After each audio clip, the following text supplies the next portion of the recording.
कुछ विधर्मी लोग हैं, विधर्मी का विस्तार से आप अपने मन में लगा लीजिए कि मैं किसको बोल रहा हूं। सब लोग जान रहे हैं, कुछ साइलेंट है वो भी जान रहे हैं, कुछ लोग मुस्कुरा रहे हैं वो भी जान रहे हैं।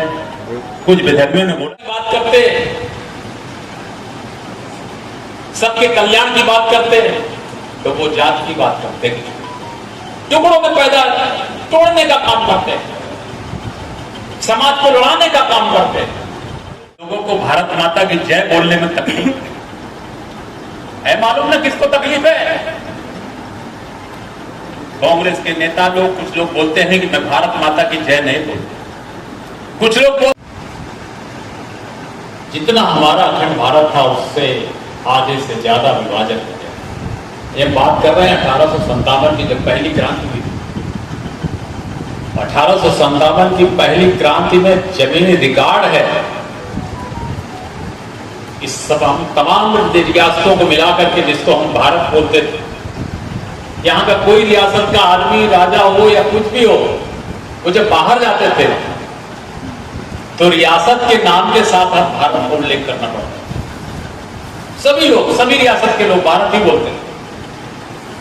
तीर्थ वही गिनाते थे, देवी देवता वही बताए जाते थे, धर्म वही बताया जाता था, व्यवस्था वही बताई जाती थी, संस्कार वही बताए जाते, सारे रियासतों के।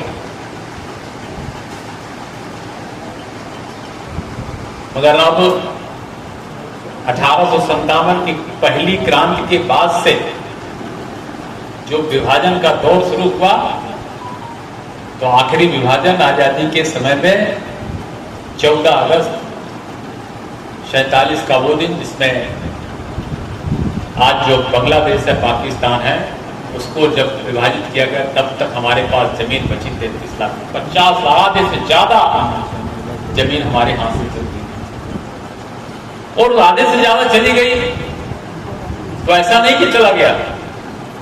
भगवान भोले जहां कैलाश पर्वत में विराजमान है,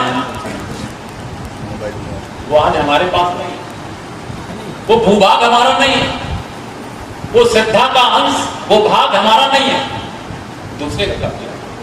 ऐसे तमाम तीर्थ ऐसे हैं जो आज भारत की भूमि में वर्तमान समय में जो नहीं बने, हमारे ऋषियों ने, मुनियों ने कल्पना करके और उसको सिद्ध स्थान बनाया।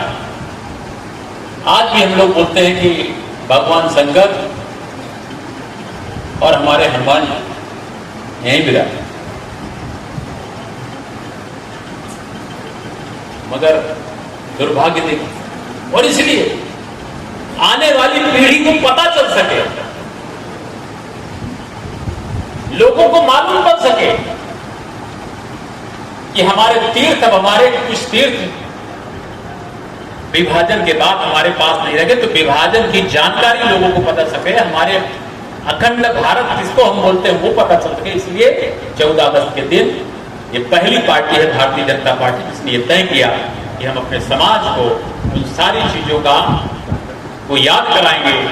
कभी न कभी समाज जगेगा, जगेगा तो खड़ा होगा, तैयार होगा, और तैयार होकर के अपनी अखंड भारत भूमि को लेने के लिए ललकार भरेगा, हुंकार भरेगा। और इसलिए ये दिवस हम लोग मना रहे हैं। इसलिए मत सोचिए कि आए और भाषण सुने, कभी न कभी हुंकार भरने का मौका आएगा, हुंकार भरना पड़ेगा और इसके तैयारी के साथ रहना पड़ेगा।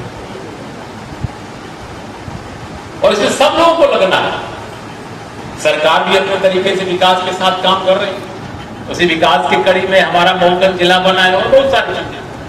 हमारे प्रभारी मंत्री जी, यहाँ की जो सबसे बड़ी समस्या थी, रोडों में हमारे पशुवंश दुर्घटनाओं से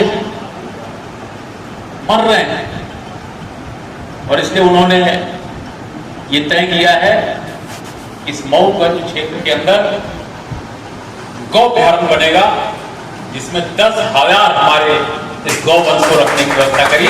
एक बार मैं माननीय प्रभारी मंत्री जी आपका बहुत बहुत धन्यवाद करता हूं।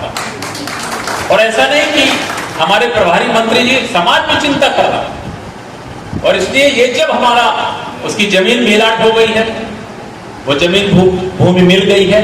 अब आगे की प्रक्रिया और जो बची वो शेष है, मगर 10,000 गौवंश को वहां रखने और वहीं पे चरने की व्यवस्था, वहीं सारी व्यवस्था, वहां पे लोग रहेंगे, अपना उनकी व्यवस्था करेंगे, डॉक्टर दवाई करेंगे, सब कुछ। हमारे कुछ लोग सामाजिक रूप से भी काम कर रहे हैं। हमारे यहाँ बघेली कलाकार के लोग हैं, उन्होंने एक अभियान बहुत अच्छा चलाया है माननीय मंत्री।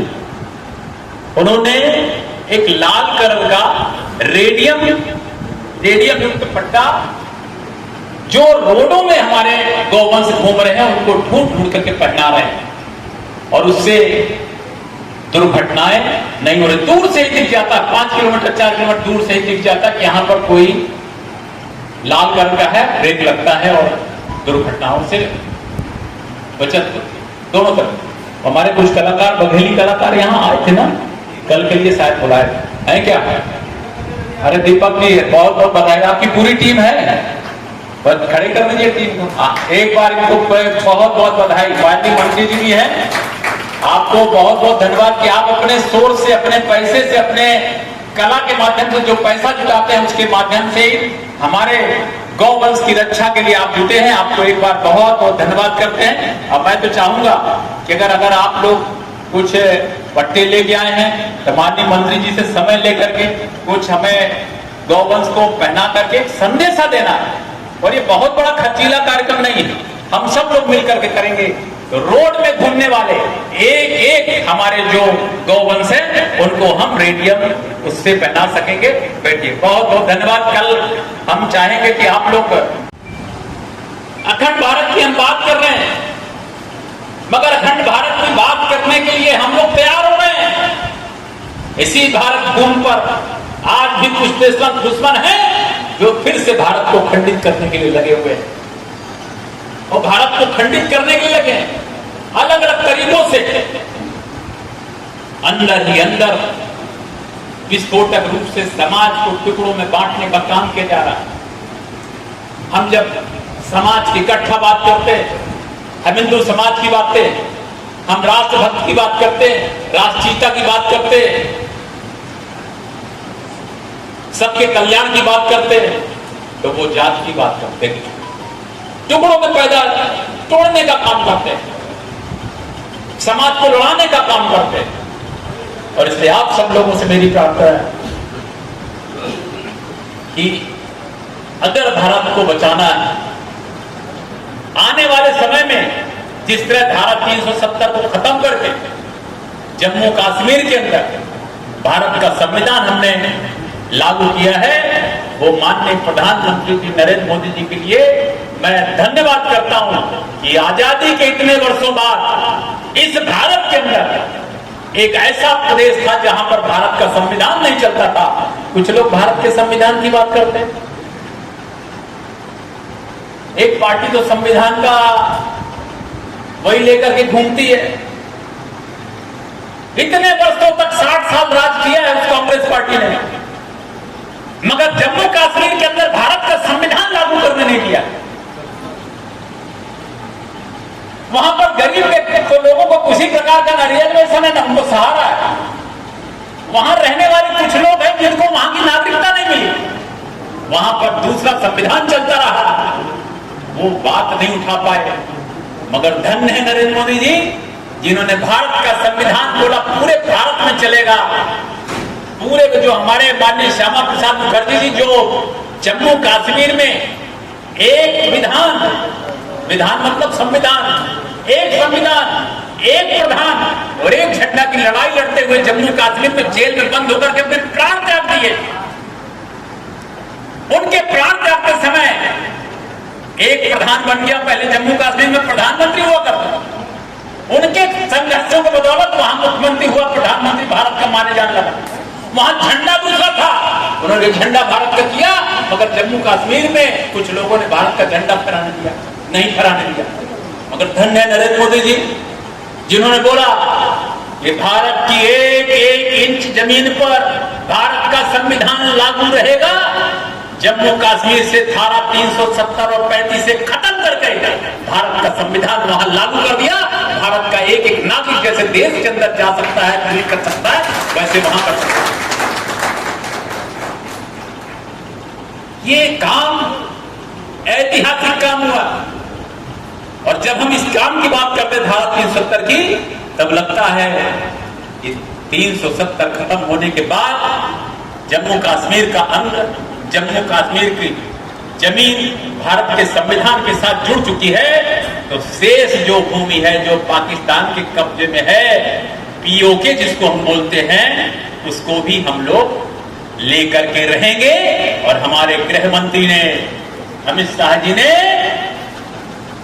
पार्लियामेंट के अंदर बोला है, इस पीओके की जमीन को भी हम लेके रहेंगे। ये हमारा था, हमारा है और हमारा रहेगा। तुमने जो गलतियां की हैं, जिसके कारण आज वो पाकिस्तान में है, हम वो गलती नहीं करेंगे। हम धीरे धीरे उसको लेने का जज्बा रखते हैं और गर्व के साथ पार्लियामेंट के अंदर बोलते हैं कि वो जमीन हमारी थी, हमारी है और हमारी रहेगी। इसलिए आज का ये दिन उन लोगों को याद करने का दिन है जिन्होंने अखंड भारत को जीतने के लिए, अखंड भारत को अखंड करने के लिए अपने प्राण डाले। कई लाख लोगों की जिंदगियां गई, कितने लोग प्रताड़ित हुए, कितने लोग जेल गए, कितने लोग जेल से निकल नहीं पाए, वहीं मर गए, कितने लोगों को जेल से निकाल करके फांसी चढ़ा दिया गया, कितने लोगों को हाथों से कुचला गया, कितने लोगों के हाथ से गुलाम बना करके दूसरे देशों में, अफ्रीका और अन्य देशों में भेजा गया। लाखों लाख लोगों प्रताड़नाएं झेले हैं। वो प्रताड़नाएं सिर्फ इसलिए झेल रहे थे क्योंकि उनको मालूम था कि हम लड़ाई लड़ेंगे अपने भारत के लिए, लड़ाई लड़ेंगे अपने धर्म के लिए, लड़ाई लड़ेंगे अपने इष्ट के लिए, लड़ाई लड़ेंगे अपने यहाँ की भारत भूमि को बचाने के लिए। और इसलिए वो लोग प्राण त्याग दिए और सब दुष्कर्म उनके साथ हुआ, सारी प्रताड़ना उन्होंने झेली इस भारत को बचाने के लिए। आज जो भारत हमारे पास है उसको बचाने के लिए हम सबको करना पड़ेगा। ये कुछ लोगों को भारत माता की जय बोलने में तकलीफ है, मालूम ना किसको तकलीफ है? कांग्रेस के नेता लोग, कुछ लोग बोलते हैं कि मैं भारत माता की जय नहीं बोलूंगा, कुछ लोग बोलते हैं वंदे मातरम नहीं बोलूंगा। हमारे जिला अध्यक्ष ने जोर से चिगाड़ लगा करके बोला भारत माता की जय और वंदे मातरम। ये भारतीय जनता पार्टी है जो भारत माता की जय और वंदे मातरम, इस माँ को, इस धरती माँ को वंदन करने का, जय घोष करने पे शर्म नहीं करती। और इसलिए मैं आपसे बोलता हूं, आप सब लोगों को मैं बताता हूं एक चीज और इसके बाद अपनी बात समाप्त कर दूं।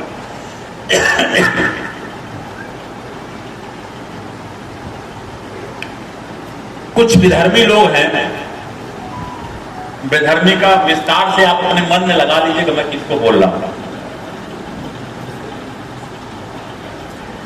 सब लोग जान रहे हैं, कुछ साइलेंट है वो भी जान रहे हैं, कुछ लोग मुस्कुरा रहे हैं वो भी जान रहे हैं।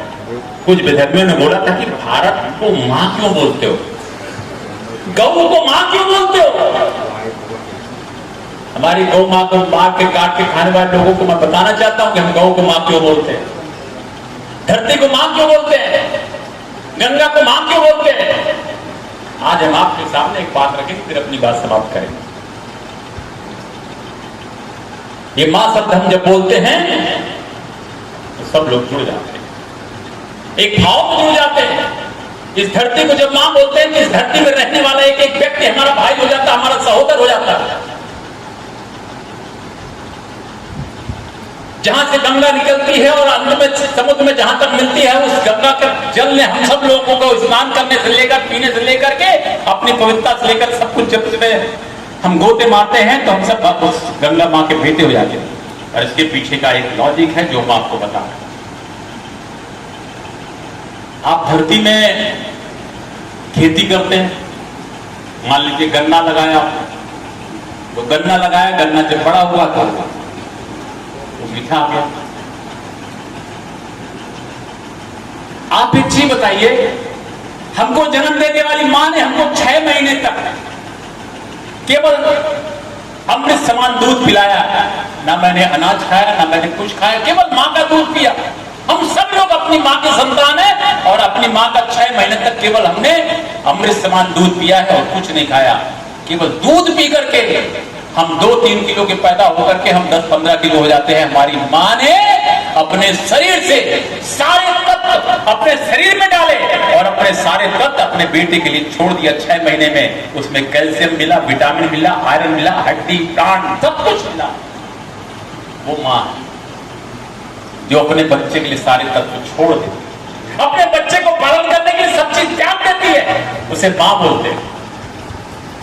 यही काम धरती करती है।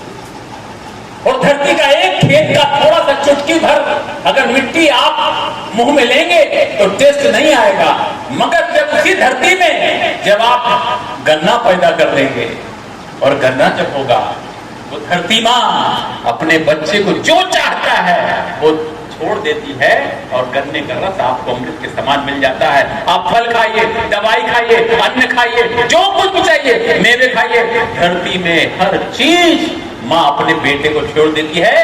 पर ध्यान रहे, उस धरती का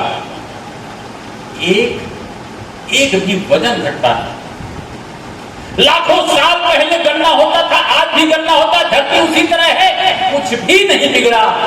इसलिए हमारी मां ने तो हमको 6 महीने दूध पिलाया, लेकिन धरती मां है, हमारे दादा परदादा से लेकर के, हमारे पूर्वजों से लेकर के हम सबको पालने का काम करती है।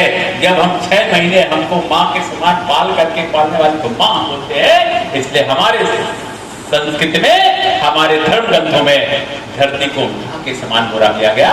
और यही कारण है कि इस भारत मां के लिए, मां इस धरती में जन्म लेने वाली मां भी अपने बेटे से बोलती है, बेटा मैंने तो तुमको 6 महीना दूध पिलाया,